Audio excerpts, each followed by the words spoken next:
You know that exact moment where you replay an old argument in your head, and your body tenses up like it's happening right now. Your heart rate climbs, your shoulders lift, your chest goes tight, even though the other person isn't in the room, even though you're completely safe right where you're sitting. I know that moment better than I'd like to. There was a long stretch of my life where my body did that constantly, bracing for a threat that didn't exist in the physical world. And it got so toxic that I did something unthinkable for someone like me. I completely quit meditating. I walked away from the very practice that at that time defined my entire life. Because every time I sat down to find peace, my body prepared for war. This is the story of why my body was doing that, what I finally saw that explained it, and the strange, almost embarrassingly simple thing that let me come home to myself. If you've been trapped in repeating loops in your relationships, your career, or your health, and no amount of self help or processing is fixing it, well, stay with me. Because the exact same hidden glitch that nearly broke me is running underneath your life right now. For years, I did a kind of deep immersive inner work. I would step into a quiet, completely receptive state and let unconscious material move through me. And I got highly efficient at it.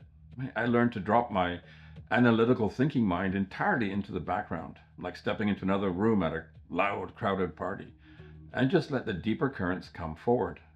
Yeah, and this is what I did, especially when I was channeling or doing master alignment sessions. And they came, but they didn't arrive as abstract thoughts or philosophy. They arrived as raw, visceral, vivid, physical, emotional waves, and especially with master alignment and channeling, it's like I'm stepping into another world, into what's the best way to describe it? A 3D holodeck. And see, the problem with that is here's what I didn't understand at the time. Because every single time I touched a deep wound, whether it was my own or a pattern from the collective or the person that came for the session, my physical body experienced it as happening right now. Not as a memory I was safely observing, as a present tense emergency. And because I was getting better at the work, I was doing it more often and going deeper. And my nervous system was being constantly flooded with these danger signals over and over again with absolutely no off switch. And I thought I was handling it fine. Yeah, I wasn't.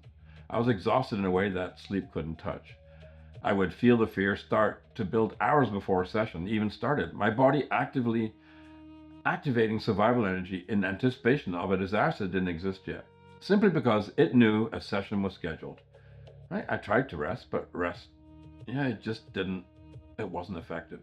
Rest doesn't help if your nervous system is still convinced it's running for its life. I got so heavy that one day I just stopped. I walked away from the practice completely for years because it felt like the deep work itself was the thing that was hurting me. And here's the part I want you to sit with because it's the whole key. I was physically safe the entire time. Nothing was attacking me. I was just a man sitting quietly in a room. But my body couldn't tell the difference between this happened then and this is happening now, and this might happen someday. Right? It all got filed under the now, and it nearly took me out.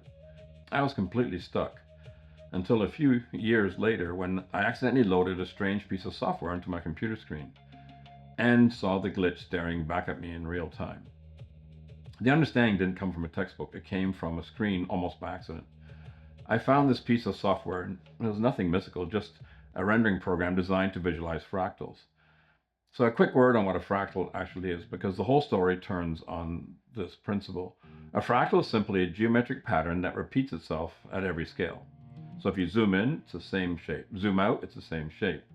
And you're completely surrounded and soaked in them. Right? A tree branching out, a river and its smaller tributaries, the veins in a leaf, and the veins in the back of your own hand, your lungs, a seashell, a galaxy. Nature doesn't build in straight lines, it builds in repeating organic spirals. Right now, this specific program could render a fractal in 4 dimensions, meaning it folded time into the geometric shape. And in 4D, yeah, the pattern was cool. It was alive. It was organic. It was beautiful. Then I did one thing. I used the software to compress it. I flattened the same 4 dimensional pattern down into 3 dimensions, freezing it into a single fixed frame. And right before my eyes, it mutated. The fluid curve seized up. The smooth flow choked. The whole thing knotted into something rigid, sharp, and distorted. Honestly, it looked diseased. It looked like a growth. It was the exact same pattern. The only thing I had taken away was its room to move through time. I forced something built to flow into one frozen frame, and it instantly became a wound. And I sat there in the dark, watching the screen as the floor dropped out from underneath me, because I realized I wasn't looking at a software glitch. I was looking at a mirror. That was exactly what had been happening inside my body. So here's what suddenly made sense. Your life moves exactly like that fractal. Your patterns in love, in money, in your physical health, they are recursive. They spiral. The heartbreak that keeps coming back with a new face. The same wall at work wearing a different outfit. Right? That's not chaos. And it's not you failing. It's a pattern repeating the way patterns naturally do until something finally shifts. And those patterns are meant to move. They're meant to flow through you over time, get felt, and get released. That is the four-dimensional version of you. It's alive, it's moving. But your physical nervous system, like I said, only knows the now, the present. It can't read past tense. So when an old unprocessed pattern surfaces, whether it's a childhood grief, a betrayal, or survival fear, your body can't let it flow through time. It crushes the whole infinite multi-layered pattern into the single rigid present moment. One frozen frame. It's like trying to blast an entire symphonic orchestra through one tiny phone speaker. The signal's simply too massive for the container, so it distorts. It turns to sharp, painful static. And that static isn't just a metaphor for how you feel. It's the feeling, the low, constant hum of anxiety, the loop you can't think your way out of, the phantom weight on your chest at 3 o'clock in the morning that has no name. That's all it was. Those years I thought I was drowning. I was taking enormous, moving, multi-dimensional material and forcing it through one small present tense body. Of course it turned it to static. Of course my body screamed threat. It wasn't damaged. It was doing exactly what a physical body does when you hand it more than a single moment can hold. You're not damaged either. You're just holding a moving pattern in a body that can only play one frame at a time. So how did I come back to the work? Well, not the way I expected. Right? For years, my instinct had been to think my way out of the loop, analyze a pattern, trace it to its roots, right? Build a psychological case file on myself, and it never worked. The loop just kept running while I narrated it, because a pattern like this doesn't answer to logic. It answers to input. You don't argue a fractal into a new shape. You feed it new data, and it reorganizes on its own. And the input that changes the shape isn't a smarter thought. It's a physical signal from your body that says, we are safe right now. That was the missing piece I'd been missing the entire time I was flooding myself. See, my body was broadcasting, I'm not safe, on a constant loop, built entirely from moments that had already ended.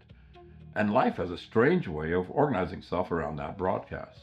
Right? When your baseline signal is danger, you read neutral things as threats.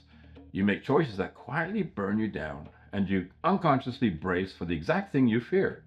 And that bracing helps the disaster arrive. Same pattern, new package. Right? The way back wasn't more force, it was learning to change that baseline broadcast. And it turned out I could change it in about 3 seconds. So let me show you right now while you're watching this video. Wherever you're sitting right now, let's actually do this together. Not as a concept, as a direct experiment. Feel your shoulders. Wherever they are right now, just let them drop. 1/2 inch is plenty. Now feel the actual weight of your body pressing down into your chair. Right? Something solid is holding you up. Let it hold you. Now look around the room and find just one object that is completely neutral, whether it's a lamp, a pen, a mark on the wall. Right? Just rest your eyes on it for a second. Your mind is probably already trying to pull you back to the old argument, the inbox, the bill, and that's fine. Let it pull. Right? But notice right now, in this exact second, your physical body is just breathing. That tiny gap you just felt, that quiet 1/2 second, that is the difference between then and now. That is your physical nervous system for one honest moment, catching up to the present. And when it registers that this specific moment is genuinely safe, entirely separate from the memory, separate from the future anxiety, the broadcast starts to change. You just fed the pattern a new input. You change the signal. And it's not by understanding it logically, but by letting your body feel, for 1 second, the reality of now. That is the whole thing. That is what I had been too exhausted and too analytical to find for years. And it's available to you every single time the static rises. Here's what I believe now, having gotten it so completely wrong before I got it right. Your life does not reorganize around how hard you think. It reorganizes around the signal you carry, the baseline hum your nervous system holds all day long, right? Not the written affirmations on your mirror, not the vision board, the actual physical frequency you are living at. So steady that, and the chaotic patterns around you slowly settle into something cleaner. You don't force a new life, you resonate one. You stop conquering your life and you start tuning it like an instrument.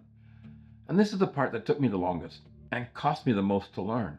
I used to think the goal of spirituality was to rise above all of it, right? Transcend the body, escape the human mess, find the next exit ramp. That is exactly backwards, and it's why the deep work nearly broke me. I was trying to fly out of a vehicle I had never made safe. There was never anything wrong with the deepest part of me, or you, right? That part was always whole, right? It doesn't need fixing or saving or waking up. The work isn't repairing your soul. The work is letting your body, your nervous system, your breath, your biology, everything that learned to brace and never unlearned it, get quiet enough and safe enough to finally hold what was already whole the entire time. So the question was never what's wrong with me. It's this. Are you ready to stop trying to fix a soul that was never broken and start doing the quiet, grounded, physical work of letting your body catch up to it? You're not the static. You are the pattern underneath it, recursive, alive, and trying this entire time to spiral back into shape. Welcome home to yourself.